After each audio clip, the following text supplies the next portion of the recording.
All right, this guy Colbert reminds me of Colbert reminds me of like if Spite and Yammie were one person, but the guy was more badass than like an actual real man. I love both those guys, but Colbert is at a different level, of course. Where's the initial description of him being into tech? Now I'm going to lose the spot where he talks about the R1, which is the part I wanted to read. They call Colbert the ICEMAN.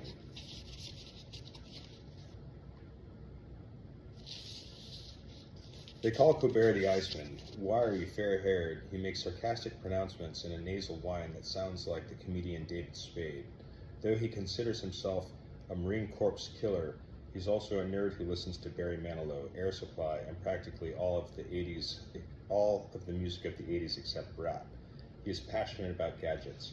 He collects vintage video game consoles and wears a massive wristwatch that can only be properly configured by plugging it into his PC. He's the last guy he would picture at the tip of the spear of the invasion forces in Iraq. Now, the part that I always associate with Colbert, I'm not sure if he does the anglicized or pseudo-French pronunciation, because I'm sure the real French pronunciation isn't even like Colbert, right? It's going to be thick with mucus. Where to start here is also good.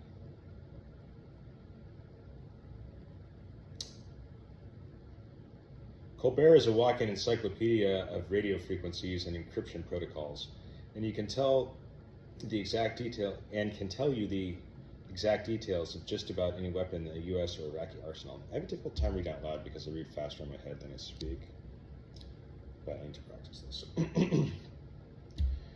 He once nearly purchased a surplus British tank, even arranged a loan through his credit union, but backed out when he realized that just parking it might run afoul of zoning laws in his home state, the Communist Republic of California. Now that's something I didn't relate to before being a homeowner. Beneath his formal manners, there's another side of Colbert's personality. His back is tattooed in a garish wash of color depicting a ROYO illustration of a warrior princess babe from Heavy Metal magazine. That's the part that makes me think of Spite. He pays nearly $5,000 a year in automotive insurance due to his outrageous speeding tickets. He routinely drives his Yamaha R1 racing bike at 150 miles per hour on Southern California freeways, and his previous racing bike was rigged with model rocket engines by the exhaust pipe to shoot flames when he wanted to scare the bejesus out of commuters. He admits to a deep-rooted but controlled rebellious streak that was responsible for his parents sending him to a military academy when he was in high school. His life, he says, is driven by a simple philosophy. You don't ever want to show fear or back down because you don't want to be embarrassed in front of the pack.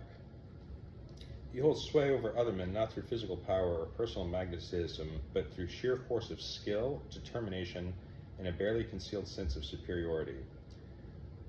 During mountain warfare training, he's legendary for having ascended the final 1,000 meters of Mount Shasta on a broken ankle, carrying 150 pounds of gears.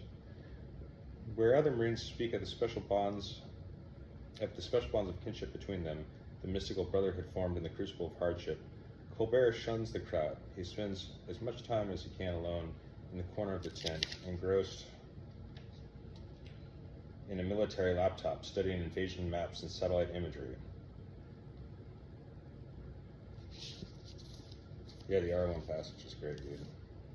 It's funny, some of these things, you know, like, people usually talk about coming back to a book with like all this like profound wisdom, but for me it's more of these childish references that I didn't know, because I didn't give myself a chance to learn growing up. Like when they talk about Grand Theft Auto, I didn't know about Grand Theft Auto, much less own it and play it and own a console to play it on for like a decade after having read this book.